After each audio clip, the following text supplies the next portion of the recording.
Hi everyone, welcome to civil engineering online. So आज की video में हम इलास्टिसिटी एंड रेजिलियंस को डिस्कस कर रहे हैं। ठीक है, तो सबसे पहले इलास्टिसिटी क्या होता है।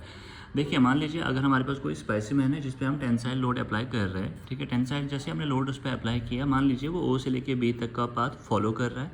ठीक है, अब जब बी तक हमने फॉलो किया, मतलब लोड अप्लाई हो रहा है उस पर, अब जब हम बी पे पहुंच के लोड रिमूव करेंगे तो उस मटेरियल की टेंडेंसी होती है कि वो अपना शेप जो है रीगेन करेगा वापस। अब हमारे पास माइल्ड स्टील का बार है फॉर एग्जांपल, अगर हमने उस पर लोड रिमूव कर दिया तो वो यहाँ से अपना जो शेप है रीगेन कर लेगा वापस और ओ पे आ जाएगा। वही सेम पाथ वो फॉलो करेगा जो उसने लोडिंग के टाइम पे किया था। तो this is known as elasticity. ठीक है, अब जो इलास्टिक कर्व है ये हमारे पास लीनियर भी हो सकती है, नॉन लीनियर भी हो सकती है, डिपेंड करता है हमारे पास कौन सा मटेरियल है। ठीक है, तो अब हम दूसरी चीज़ डिस्कस करेंगे। जब लोडिंग अप्लाई होती है तो मटेरियल में एक क्षमता होती है कि वो अपने आप में एक स्ट्रेस, एक स्ट्रेन एनर्जी जो है उसको स्टोर करती है, उसको टोटल स्ट्रेन एनर्जी कहते हैं। ठीक है, और वो तब रिलीज़ होती है जब जब हम लोड हटा देते हैं। तो जब लोड रिमूव कर देते हैं तो वो स्ट्रेन एनर्जी वो रिलीज़ करता है, जिसकी वजह से वो अपना शेप वापस रिगेन करता है। उसको हम रेजिलियंस बोलते हैं। ठीक है, और it can be also calculated as, मतलब जो लोड हमारा अंडर लोड डिफ्लेक्शन कर्व है, ठीक, within elastic limit B, मतलब बी के अंदर जो हमारे पास ये एरिया है, ये हमारे इसको हम इस एरिया से कैलकुलेट कर सकते हैं, मतलब यही हमारे पास रेजिलियंस है। ठीक है, अब देखिए मतलब कई केस में ऐसा होता है कि इलास्टिक लिमिट जो हमारा है, बेसिकली स्ट्रेस स्ट्रेन कर्व में देखेंगे हमारा इलास्टिक लिमिट यहाँ पे होता है। अब अगर इन केस ये बी के साथ कोइंसाइड, बी हमारा यील्ड पॉइंट है, ठीक है, बी के साथ कोइंसाइड करेगा।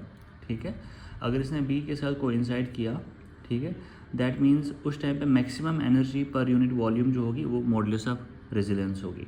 ठीक है, अब हम देखेंगे मॉडुलस ऑफ रेजिलियंस हम कैसे निकालेंगे। ठीक है, मॉडुलस ऑफ रेजिलियंस अगर हम यू आर से हम लेंगे, ठीक है, तो ये सीधा सिंपल है, जो इसके नीचे एरिया है मान लीजिए। ठीक है, तो 1/2, ठीक है, और बेस क्या रहेगी हमारी, ठीक है, ये हमारी बेस है, स्ट्रेस सिग्मा वाई, ठीक है, इंटू स्ट्रेन, ये हमारे पास मॉडुलस ऑफ रेजिलियंस आ गया। ठीक है, तो इसको हम लिख सकते हैं वैसे 1/2 sigma Y into E modulus of elasticity stress by strain.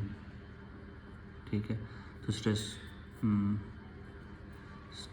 Is equal to stress by modulus of elasticity. ठीक है, हो गया।